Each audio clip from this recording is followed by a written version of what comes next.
சர்ச்சைகளுக்கு ஒரு எல்லையே கிடையாதா? ஏன் இந்த மாதிரி பேசுகிறீங்க அப்படின்னு சொல்லிட்டு என்னால் புரிஞ்சுக்க முடியல. அவருடைய ஆட்சி ஆரம்பத்திலிருந்தே இந்த மாதிரி சர்ச்சைகளும் விமர்சனங்களும் மாற்றி மாற்றி வரதுனால தான் மீடியா கிட்ட ஒரு கலந்துரையாடல் கொடுக்கறதையே அவர் நிறுத்திட்டாரு.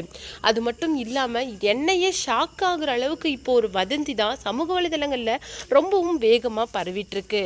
எல்லாரும் இதுக்கு முன்னாடி சங்கீதா விஜயை டைவர்ஸ் பண்ண போகிறாங்க, அது மட்டும் இல்லாமல் மகள் ஹாஸ்டலில் இருக்காங்க, அவங்க லண்டனில் எங்கேயோ இருக்காங்க, விஜய் சார் கூட அவங்க பேசியே 5 இயர்ஸ் ஆகுது அப்படிங்கிற மாதிரி நியூஸ் எல்லாம் நான் கேட்கும் போது உண்மையிலே எனக்கு கஷ்டமாக இருந்தது.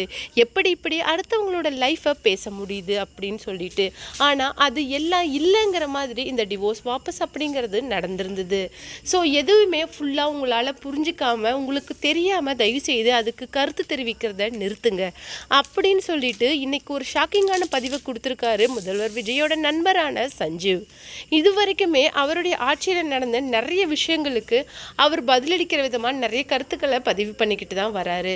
அது மட்டும் இல்லாமல் உதயநிதி ஸ்டாலினோட கைது அப்போ கூட அவருடைய நண்பரான சஞ்சீவ் எதிர்த்த வீட்டிலேருந்து வீடியோவை எடுத்து அதை சமூக வலைதளங்களில் பதிவு பண்ண விஷயம் மிகப்பெரிய அளவுக்கு சர்ச்சையை ஏற்படுத்திடுச்சு. அது மட்டும் இல்லாமல் இந்த விஷயம் தொடர்பாக சஞ்சீவ் சொன்ன அந்த ஒரு விஷயம்தான் இன்னைக்கு சமூக வலைதளங்களில் மிகப்பெரிய அளவுக்கு அதிர்ச்சி வலையை ஏற்படுத்தியிருக்கு. அப்படி இந்த இண்டிபெண்டன்ஸ் டேக்கு த்ரிஷா மேம் வந்த விஷயமா அவர் சொன்ன அந்த விஷயத்தை தான் நாம் ரொம்ப டீட்டெயிலாக பார்க்க போகிறோம். வீடியோக்குள்ளே போகிறதுக்கு முன்னாடி சேனலுக்கு புதியவராக இருந்தால் மறக்காமல் சேனலை சப்ஸ்கிரைப் பண்ணிக்கோங்க. வாங்க வீடியோக்குள்ளே போகலாம். சங்கீதா மேமுக்கும் விஜய் சாருக்குமான விவாகரத்து அப்படிங்கிறது ரொம்ப நாளாகவே இப்போ ஒரு கிட்டத்தட்ட 6 மந்த்தாகவே போயிட்டு தான் இருக்குது.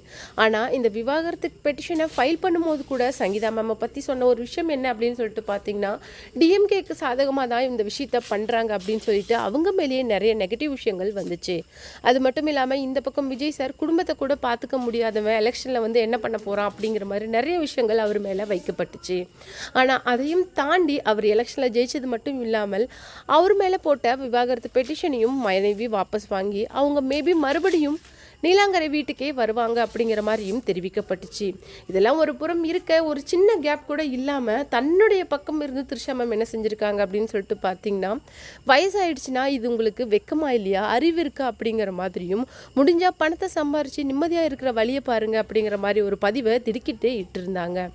மேபி இவங்க சங்கீதா மேமை தான் மென்ஷன் பண்ணி சொல்கிறாங்க அப்படிங்கிற மாதிரி அந்த சமூக வலைதளங்களை இது பரவறதுக்கு முன்னாடியே யாரும் எதிர்பாராத வண்ணம் இண்டிபெண்டன்ஸ் டேக்கு கவர்மெண்ட் சைட்ல இருந்து அஃபீஷியலாக நடந்துட்டு இருந்த விழாவுக்கு அவங்க வருகை தந்திருந்தாங்க. விஜய் சாரோட பேரண்ட்ஸ் அது மட்டும் இல்லாமல் கசின்ஸ் அந்த விழாவில் முன்வரிசையில் இடமளிக்கப்பட்டிருந்தது. அவங்க பக்கத்திலேயே த்ரிஷா மேம்க்கும் உமா கிருஷ்ணன் அவங்களுடைய அம்மாவுக்கும் இடமளிக்கப்பட்டிருக்கு. இதையெல்லாம் தாண்டி ஷோபா சந்திரசேகர் மற்றும் த்ரிஷா மேம் 3 பேருமே மூவர்ண கொடியோட அந்த இதில் உட்கார்ந்துட்டு இருந்தாங்க. இது மிகப்பெரிய அளவுக்கு வைரல் ஆச்சு.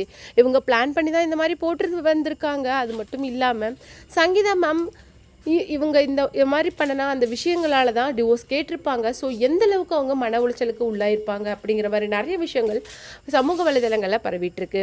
இதுக்கு நடிகர் சஞ்சீவ் என்ன சொல்லியிருக்காரு அப்படின்னு சொல்லிட்டு பார்த்தீங்கன்னா, இந்த விஷயத்தெல்லாம் பார்க்கும்போது எனக்கு என்ன சொல்கிறது அப்படின்னே தெரில. ஃபர்ஸ்ட் ஆஃப் ஆல் உங்களுக்கு ஒரு விஷயத்தை புரிய வைக்க நான் ட்ரை பண்ணுறேன். உங்களுக்கு ஒரு விஷயம் தெரிலனா, இல்லை உங்களுக்கு அந்த விஷயம் முழுமையாக புரியல அப்படின்னா அதை பற்றி எப்படி உங்களால் கருத்து தெரிவிக்க முடியுது? அது ரொம்பவும் தப்பு.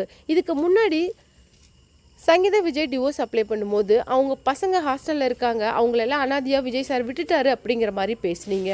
நடிகை த்ரிஷாவை கல்யாணம் பண்ணிக்க போகிறாரு அப்படிங்கிற மாதிரியும் பேசுனீங்க. ஆனால் இப்போ அதெல்லாம் இல்லை அப்படிங்கும்போது உங்களால் என்ன பேச முடியும்? அது மட்டும் இல்லாமல் இண்டிபெண்டன்ஸ் டேக்கு யாரை வேணாலும் இன்வைட் பண்ணலாம். அது கவர்மெண்ட் சைடு தான். ஃப்ரெண்ட்ஸ் அண்ட் ஃபேமிலிஸ் யார் வேணாலும் வரலாம். இன்ஃபேக்ட் இன்விடேஷன் எங்களுக்கு கூட வந்திருந்தது. ஆனால் ஒரு முக்கியமான ஷூட் இருந்ததுனால எங்களால் போக முடியல. இந்த மாதிரி அவருடைய ஃப்ரெண்ட்ஸ் அண்ட் ஃபேமிலி எல்லாருக்குமே இந்த இன்விடேஷன் அப்படிங்கிறது வந்திருக்கும். யார் விருப்பம் இருக்கோ அவங்க வரலாம். இது ஒரு பெரிய விஷயமே கிடையாது. இதுக்கும் சங்கீதா மேம் டிவோர்ஸ் வாபஸ் வாங்கினதுக்கும் விஜய் சாருக்கும் என்ன சம்பந்தம் இருக்குது? இதில் எந்த ஒரு அர்த்தமுமே இல்லாமல் இதை பற்றி நீங்கள் பேசுகிறது, அது மட்டும் இல்லாமல் ஒரு நல்ல லீடர் இப்படி பண்ணக்கூடாது அப்படின்னு சொல்கிறது, இதுக்கெல்லாம் எனக்கு ஒரு கனெக்டிவிட்டியே தெரியல. யாரோ சொல்கிற அந்த ஒரு விஷயம் இன்னைக்கு ரொம்பவும் வேகமாக பரவுற மாதிரி தான் எனக்கு தோணுது அப்படிங்கிற மாதிரி ஒரு பதிவை கொடுத்துருந்தாரு நடிகர் சஞ்சீவ்.